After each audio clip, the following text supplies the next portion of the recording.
Hi friends, welcome back to my channel. ഇനി അവിടെ കാണിക്കുന്നത് ഒരു ഗീ റൈസിന്റെ റെസിപ്പിയാണ്. എല്ലാവർക്കും നെയ്ച്ചോറ് ഉണ്ടാക്കാനൊക്കെ അറിയാവുന്നവർ തന്നെയാണ്. എങ്കിലും ഞാൻ ഉണ്ടാക്കുന്ന രീതിയാണ് ഇവിടെ കാണിക്കുന്നത്. വളരെ സിമ്പിൾ ആയിട്ടാണ് അത് കാണിക്കുന്നത്. അപ്പൊ വീഡിയോ എല്ലാവരും സ്കിപ്പ് ചെയ്യാതെ തന്നെ ഒന്ന് കാണണേ. അതിനായിട്ട് 1 കിലോ റൈസാണ് ഞാൻ എടുത്തിട്ടുള്ളത്. കൈമ റൈസാണ്. എപ്പോഴും നെയ്ച്ചോറൊക്കെ ഉണ്ടാക്കാനായിട്ട് കൈമ റൈസിൽ ഉണ്ടാക്കുമ്പോൾ നല്ല ടേസ്റ്റ് ആണ് കേട്ടോ. ഇനി അതിലേക്ക് വേണ്ട ഇൻഗ്രീഡിയൻസ് ഒക്കെ നോക്കാം. ഞാൻ 2 ചെറിയ സബോള കട്ട് ചെയ്ത് വെച്ചിട്ടുണ്ട്. ഒന്ന് നല്ല തിന്നായിട്ടാണ് കട്ട് ചെയ്ത് വെച്ചിട്ടുള്ളത്. അത് വറുത്തെടുത്തിട്ട് മുകളിൽ ഗാർണിഷ് ചെയ്യാൻ വേണ്ടിയിട്ടാണ് കേട്ടോ. പിന്നെ ഒരെണ്ണം നെയ്ച്ചോറ് ഉണ്ടാക്കുമ്പോൾ ഇടാനായിട്ടുള്ളത്. കുറച്ച് അണ്ടിപ്പരിപ്പ് മുന്തിരി എടുത്തിട്ടുണ്ട്. ഒരു 6 കഷ്ണം പട്ട എടുത്തിട്ടുണ്ട്. ഗ്രാമ്പൂ ഒരു 12 എണ്ണം എടുത്തിട്ടുള്ളത്. പിന്നെ ഒരു 8 ഏലക്ക, 8-9 ഏലക്ക എടുത്തിട്ടുണ്ട്. പിന്നെ ഇത് വെളിച്ചെണ്ണയിലാണ് നമ്മൾ കൂടുതലും തയ്യാറാക്കുന്നത്. 1 ടീസ്പൂണൊക്കെയാണ് നെയ്യ് ഒഴിച്ചു കൊടുക്കുന്നുള്ളൂ. പിന്നെ ഒരു ചെറുനാരങ്ങയുടെ നീര് എടുത്തിട്ടുണ്ട്. പിന്നെ വേണ്ട നമ്മൾ വെള്ളം ഇതിലേക്കുള്ളത് ആദ്യം തന്നെ തിളപ്പിച്ചെടുക്കുന്നുണ്ട് കേട്ടോ. അപ്പൊ ഇതുകൊണ്ടാണ് അരി എടുത്തിട്ടുള്ളത്. ഇതുകൊണ്ട് 2 കപ്പ് അരിയാണ് എടുത്തിട്ടുള്ളത്. അപ്പൊ ഒരു 3.5 കപ്പ് വെള്ളമാണ് ഞാൻ ഇതിൽ തിളപ്പിക്കാനായിട്ട് വെച്ചിട്ടുള്ളത് കേട്ടോ. കറക്റ്റ് 1 കിലോ അരിയാണ് വരുന്നത്. ഇനി ഒരു പാൻ വെച്ചിട്ട് അത് ചൂടായി വന്നപ്പോൾ അതിലേക്ക് വെളിച്ചെണ്ണ ഒഴിച്ചു കൊടുത്തിട്ടുണ്ട്. 3 ടേബിൾ സ്പൂണാണ് ആദ്യം ഉണ്ടായിരുന്നത്. പിന്നെ 1 ടേബിൾ സ്പൂൺ കൂടിയും കൂടുതൽ ഒഴിച്ചു കൊടുത്തിട്ടുണ്ട് കേട്ടോ.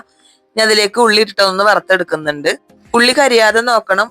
ഒരു ഗോൾഡൻ ബ്രൗൺ കളർ ആവുന്ന വരെ ഒന്ന് വറുത്തെടുത്താൽ മതി. എന്നിട്ട് പെട്ടെന്ന് തന്നെ കോരിയെടുക്കാം. ഇത്രയും മതി കേട്ടാ, കറക്റ്റ് ആയിട്ട് വന്നിട്ടുണ്ട്. ഇനി അത് കോരിയെടുക്കാം. ഈ വെളിച്ചെണ്ണയിൽ തന്നെ അണ്ടിപ്പരിപ്പ് മുന്തിരിയും കൂടി ഒന്ന് വറുത്തെടുക്കണം.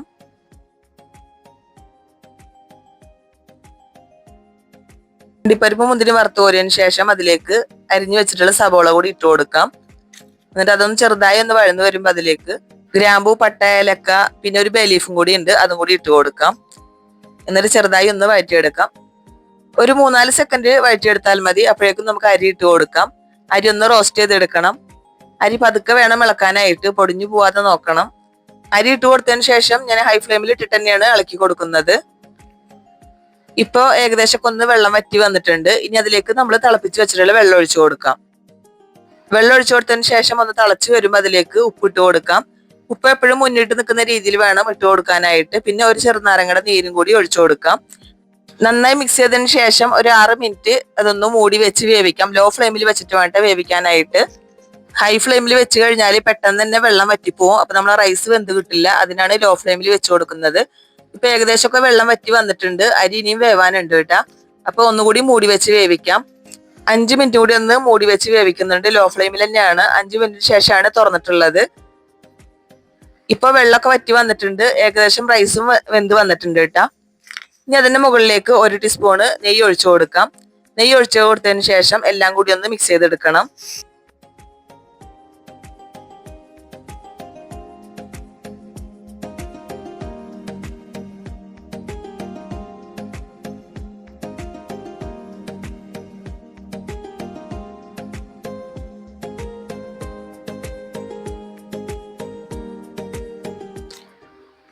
ഇപ്പൊ എല്ലാം മിക്സ് ചെയ്ത് ലെവലാക്കി എടുത്തിട്ടുണ്ട്.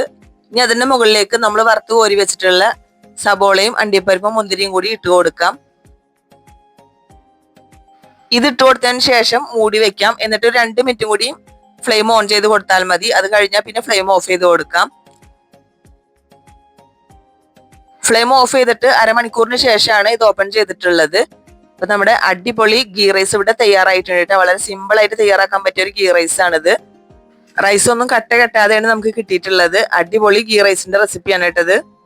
ഒരു തവണ ഇതുപോലെ ഒന്ന് ചെയ്ത് നോക്കിയിട്ട് എല്ലാവരും ഒന്ന് അഭിപ്രായം പറയണേ.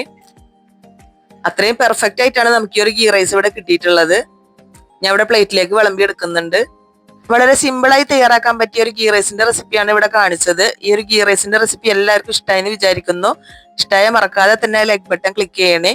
പിന്നെ എന്റെ ചാനൽ ആദ്യമായിട്ട് കാണുന്നവരുണ്ടെങ്കിൽ പ്ലീസ് ഒന്ന് സബ്സ്ക്രൈബ് ചെയ്ത് സപ്പോർട്ട് ചെയ്യണം കേട്ടാ. അടുത്തുള്ള ബെല്ലൈക്കൺ എനേബിൾ ചെയ്ത് അതിലെ ഓൾ എന്ന ഓപ്ഷൻ ക്ലിക്ക് ചെയ്യാൻ മറക്കരുത്. പിന്നെ നിങ്ങളുടെ ഫ്രണ്ട്സിനും ഫാമിലിക്കും ഒന്ന് ഷെയർ ചെയ്ത് കൊടുക്കണം. നല്ലൊരു വീഡിയോ ആയിട്ട് നമുക്ക് വീണ്ടും കാണാം. താങ്ക്